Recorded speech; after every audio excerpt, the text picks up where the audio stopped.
In November 2017, Zimbabwe woke up to the sound of silence, a silence that felt heavier than war. The army was on the streets, the capital was under military control, and Robert Mugabe, the only leader Zimbabwe had ever known, was suddenly a prisoner in his own home. They called it Operation Restore Legacy, a mission to rescue a revolution that had lost its way. But to others, it was the beginning of a power struggle disguised as the restoration of dignity. Before the tanks rolled into Harare, the real battle was not fought on the streets, it was fought inside the party. A war of ambition, pride, and betrayal. Grace Mugabe, once First Lady, now a political force, had risen from the private chambers of State House to the front lines of ZANU-PF politics. Her faction, known as G40, promised youth and renewal. But to the Liberation War veterans, it represented corruption, arrogance, and danger. Zimbabwe war veterans say the powerful First Lady Grace Mugabe is behind the latest cabinet reshuffle by President Robert Mugabe. Standing in her way was Emmerson Mnangagwa, Mugabe's longtime ally, the man many saw as heir to the revolution. But power had become personal. Grace wanted to secure her husband's legacy through bloodline.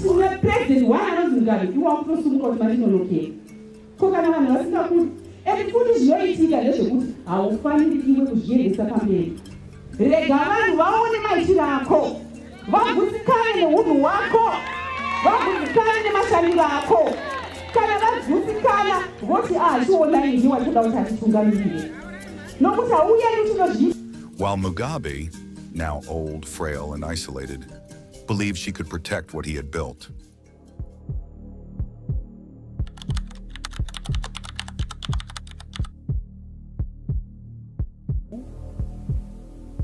His Excellency the President, Comrade R.G. Mugabe, has exercised his powers to relieve Honorable Vice President E.D. Mnangagwa of his position as Vice President of the Republic of Zimbabwe with immediate effect.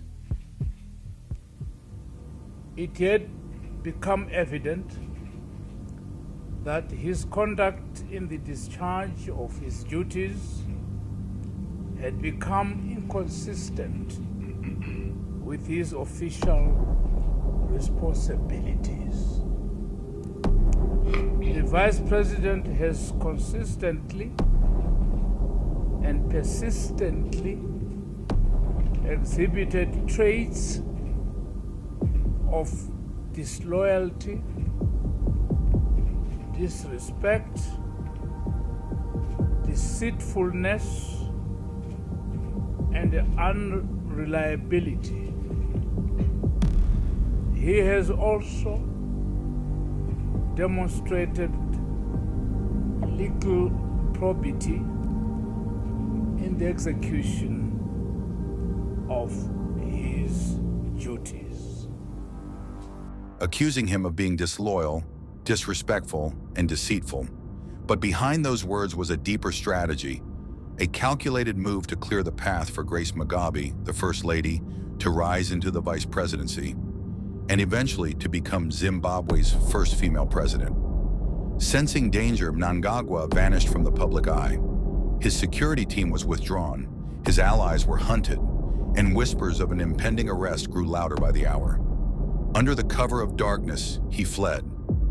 He crossed into Mozambique through a landmine-infested stretch of bushland, walking nearly 20 kilometers after a scuffle at the border post where officials tried to stop him from leaving. Exhausted and covered in dust, he reached Mozambique and secured a lift to the port city of Beira. From there, a small private plane, reportedly sent by South African businessmen, lifted him to safety in Johannesburg. For the G40 faction, it was victory.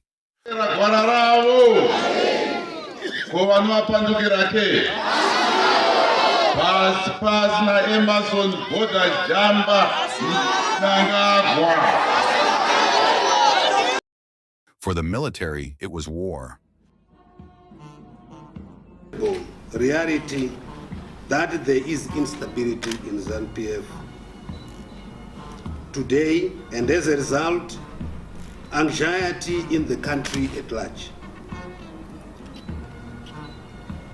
Zimbabwe's history is hinged on the ideals of the revolution dating back to the first Chiwenga.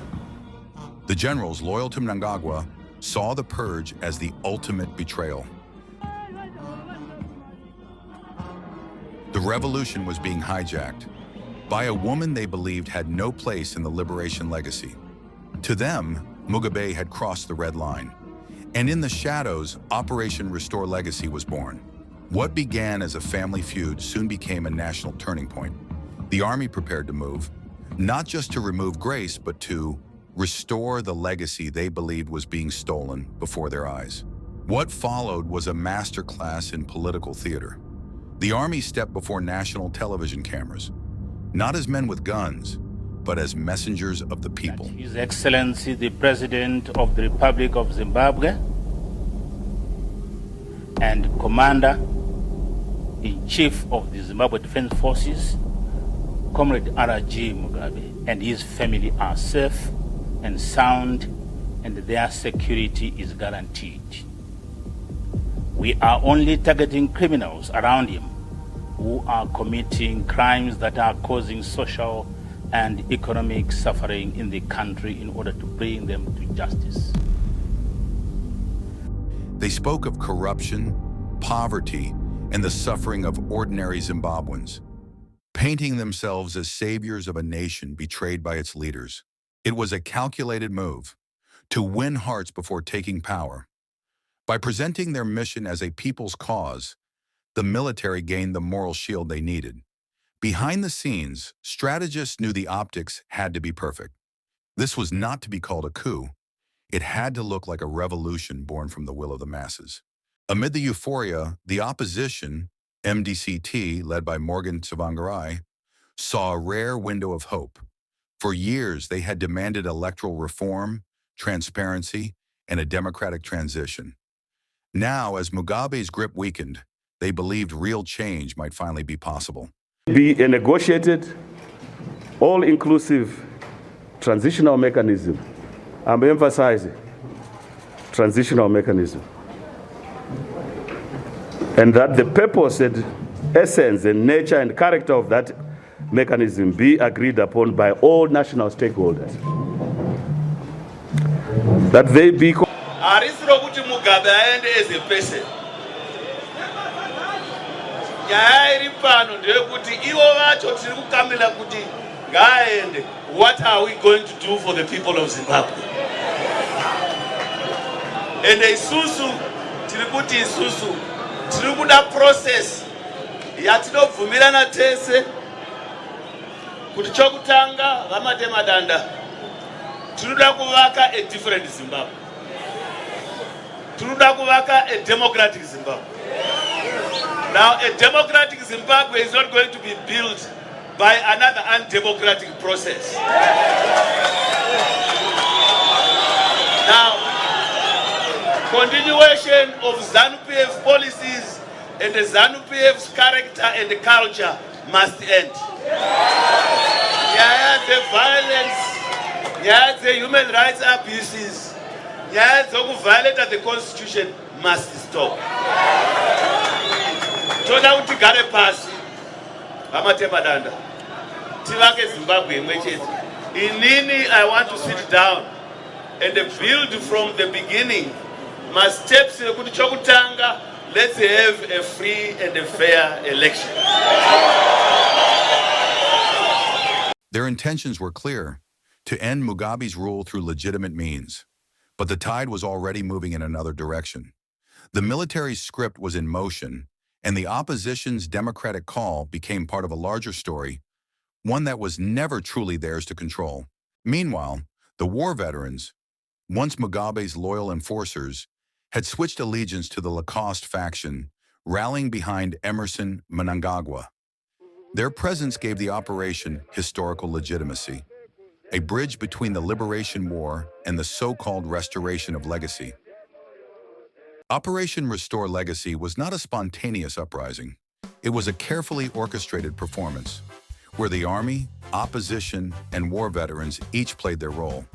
For a moment, it looked like Zimbabwe was being reborn. But in the end, the people would learn that not every revolution is meant to free them. Following my verbal communication with the Speaker of the National Assembly, Advocate Jacob Mudenda, at 13:53 hours, 21st November 2017, intimating my intention to resign as the President of the Republic of Zimbabwe, I, Robert Mugabe, in terms of Section 96, subsection 1 of the Constitution of Zimbabwe, hereby formally tender my resignation as the President of the Republic of Zimbabwe with immediate effect. We do not want the slightest bit of Robert Mugabe in our country. It's been 37 years of operation. So what we are saying is we need a new blood as our leader. After 37 years, the unthinkable had happened. Robert Mugabe had resigned. The nation erupted in celebration. But in the corridors of power, new alliances were already forming. The generals had played their hand, and now it was time to collect their reward. The people have spoken. You yourself said, if the people say I must step down, you shall comply. This is the time to comply. Because the voice of the people is the voice of God. Today, we are witnessing the beginning of a new and unfolding democracy. No one is more important than the other. We are all Zimbabweans.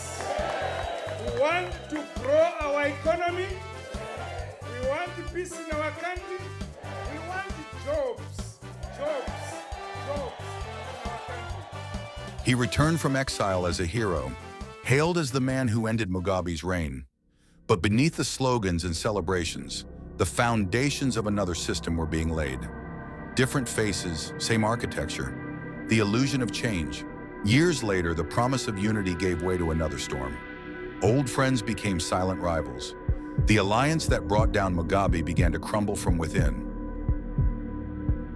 Number one, in order for our revered president to see through the successful implementation of Vision 2030, where the nation is expected to have attained an upper middle income economy, we reaffirm that His Excellency the President and First Secretary of our party, Comrade Dr. Emmerson Mnangagwa, continue being in office until 2030. The ghosts of 2017 still walk among them. The war for power never ended. It only changed its name.